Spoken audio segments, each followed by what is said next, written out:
రాప్తాడు నియోజకవర్గ వైఎస్సీపీ కార్యకర్తలందరూ ఇంటి దగ్గరికి రండి. నేనున్నా మీకోసం ఎదురు చూస్తా ఉన్నా. పోలీసులు అడ్డుపడినా ఆపినా తోసుకొనైనా వచ్చేయండి. ఇంటి దగ్గర ఉన్నా ఈరోజు తేల్చుకోవాలా, వాడో మనమో తేల్చుకోవాలా. వచ్చేయండి. రాప్తాడు నియోజకవర్గ వైఎస్సీపీ కార్యకర్తలందరూ ఇంటి దగ్గరికి రండి. నేనున్నా మీకోసం ఎదురు చూస్తా ఉన్నా. పోలీసులు అడ్డుపడినా ఆపినా తోసుకొనైనా వచ్చేయండి. ఇంటి దగ్గర ఉన్నా ఈరోజు తేల్చుకోవాలా, వాడో మనమో తేల్చుకోవాలా. ఈరోజు దీన్ని ఏదో రకంగా ఒక గొడవ మూలకంగా మార్చుకొని దీని అడ్వాంటేజ్గా తన పార్టీలో తన నాయకుడికి నచ్చిన రాజకీయం ఏదైతే ఉందో, గొడవలు కావచ్చు, హత్యలు కావచ్చు, ప్రజల్ని ఇబ్బంది పెట్టడం కావచ్చు, ఒక బూర్జువా మనస్తత్వాన్ని కనపడేటట్టుగా ప్రజలందరికీ ఈరోజు తను తీసుకున్న స్టెప్స్ అనేవి కూడా మనకు కనపడుతున్నాయి. ఇంకా ఆలస్యం కాలేదు. ప్రకాష్ రెడ్డిని ఊరికి ఉత్తర భాగాల వాళ్ళకి మీ కార్యకర్తల మధ్యలో బలిపశువులు చేసే బదులు క్షమాపణ చెప్పేస్తే అయిపోతుంది. ఇంకా టైం ఉంది, క్షమాపణ చెప్పాల్సిందిగా ప్రకాష్ రెడ్డిని కూడా కోరుతున్నా. నువ్వు నీతో గొడవ, నీ మాటలతో గొడవ, నీతో కూడా గొడవ కాదు ఎంఎస్ రాజు గారికి, నీ మాటలు నీ పొగరుతో గొడవ, అంతేగాని నీ ఇంట్లో ఆడవాళ్లతోనో లేకుంటే నీ కార్యకర్తలతోనో నీ నాయకులతోనో కాదు గొడవ. వాళ్ళని ఎందుకు మధ్యలోకి తీసుకొస్తున్నావు అనే విషయాన్ని కూడా ప్రకాష్ రెడ్డి గారికి సూటిగా అడుగుతున్నాం. క్షమాపణ అయినా చెప్పు, సమాధానమైనా చెప్పు, ఇంకా సమయం ఉందని చెప్పి నేను తెలియజేస్తున్నాను. రాసింది హత్యలు, దౌర్జన్యాలు, దుర్మార్గులు, బెదిరింపులు, భూకబ్జాలు చేసే నీచ సంస్కృతి కలిగిన మీరు నన్ను మాట్లాడతారా? మీరు నన్ను మాట్లాడతారా? ఇవే కాదు, అమ్మ డైరీ అని చెప్పేసి ఒక డైరీ పెట్టి నువ్వు మోసం చేసిన మహిళలు ఎవరు? అత్యధిక శాతం రెడ్డి మహిళలు. అత్యధిక శాతం కాదు, మొత్తం వైసీపీ సానుభూతి పరులు. దాదాపు 6 కోట్ల రూపాయలు వాళ్ళ దగ్గర నుంచి నువ్వు సమీకరించి దాని ద్వారా షూరిటీ వేయించుకొని లోను తీసుకొని వాల్మీకుల భూముల్ని తక్కువ రేటుకి బెదిరించి వాల్మీకుల భూముల్ని నువ్వు కాజేయలేదా? ఈరోజు దానిలో ఖరీదెంత? 100 కోట్లు కాదా? బాగేపల్లి దగ్గర నువ్వు నీ మిత్రుడు కలిసి వేసేటువంటి వెంచర్ ఖరీదంతా? ఆదర్శ్ నగర్లో 1.5 ఎకరా ఎంత విలువ చేస్తావి? లోగాలో విల్లాస్లో నీ అన్న చంద్రశేఖర్ రెడ్డి ఉండడం లేదా? దాని ఖరీదంతా? మై హోమ్లో కన్స్ట్రక్షన్లో ఉన్న విల్లా ఎవరివి? 2019లో ఇల్లు లేదని చెప్పి నంగనాచి కబుర్లు చెప్పి వైసీపీ రెడ్ల దగ్గర డబ్బులు తీసుకుని వాళ్ళందరినీ మోసం చేసి ఈరోజు ఈ అక్రమ ఆస్తులు ఎక్కడి నుంచి వచ్చినాయి? విజయవాడ నగరంలో నడి బొట్టునున్నటువంటి ఈ ఖరీదైన బిల్డింగ్కు నీకు సంబంధం లేదా? లేదని చెప్పగలరా?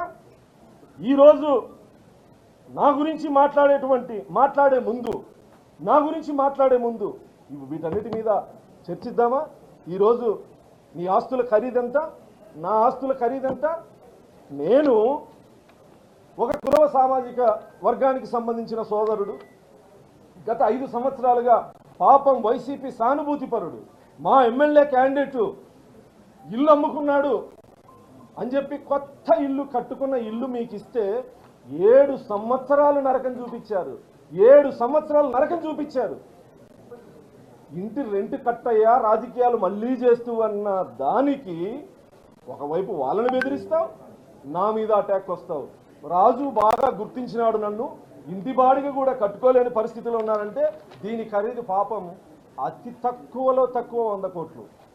అతి తక్కువలో తక్కువ గాంధీ బజార్ హోటల్ ఐలాపురం దగ్గర రైల్వే స్టేషన్ ఎదురుగా ఈ రక్తపు కూడు విలువ జస్ట్ 100 కోట్లు. ఇంకా నా పదవుల గురించి, లోకేష్ గారికి బినామీ, ఆయన ఆస్తులు వీడి పేరు మీద పెట్టుకున్నాడు కాబట్టే తెలుగుదేశం పార్టీ జిల్లా అధ్యక్షుడు, శాసనసభ్యుడు, టీటీడీ బోర్డు మెంబరు, తర్వాత ఎస్సీసీఎల్ రాష్ట్ర అధ్యక్షుడు 4 పదవులు ఉన్నాయని హేళనగా మాట్లాడడం జరిగింది.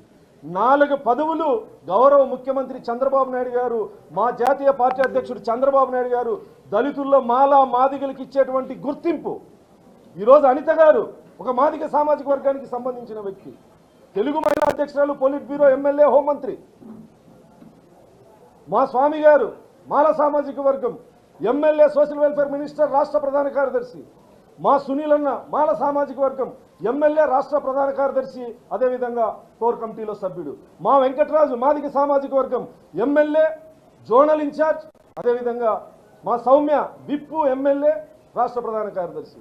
మాలా మాదిగలకు మా పార్టీ, మా అధినేత చంద్రబాబు నాయుడు గారు ఇచ్చేటువంటి అవకాశాలు, మాలా మాదిగలకు మా లోకేష్ గారు ఇచ్చేటువంటి అవకాశాలు, నీ పార్టీలో నీకు పదవులు రాకపోతే కేవలం ఒక దళితునికి 4 పదవులని ఎంత హేళనగా మాట్లాడావు ప్రకాష్ రెడ్డి. రెడ్డి అనకూడదు పాపం, నా రెడ్డి సామాజిక వర్గం ఫీల్ అవుతుంది. ప్రకాష్, వాడు వీడు తేల్చుకుందామని చెప్పావు.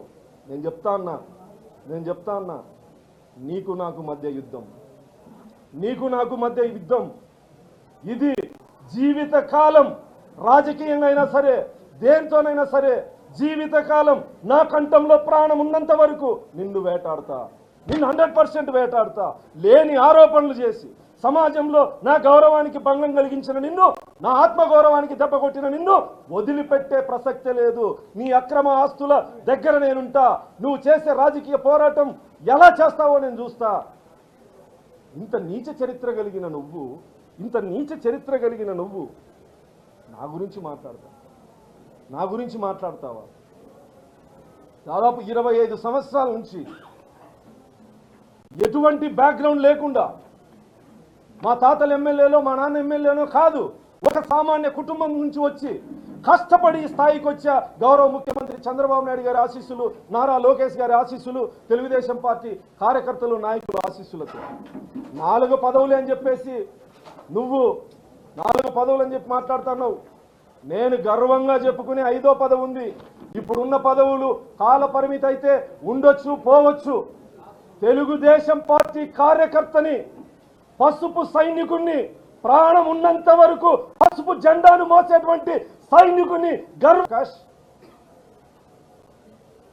ఇద్దరు రోడ్డు మీదకి వచ్చినారు. ఇద్దరు, ప్రకాష్ రెడ్డి, ఇంకొక ఆయన, పేరెందుకు చెప్పాలే, పక్కకి వెళ్ళి ఆడుకోమని చెప్దాం అనుకున్నా. వీళ్ళిద్దరికి ఒకే సారూప్యం ఉంది.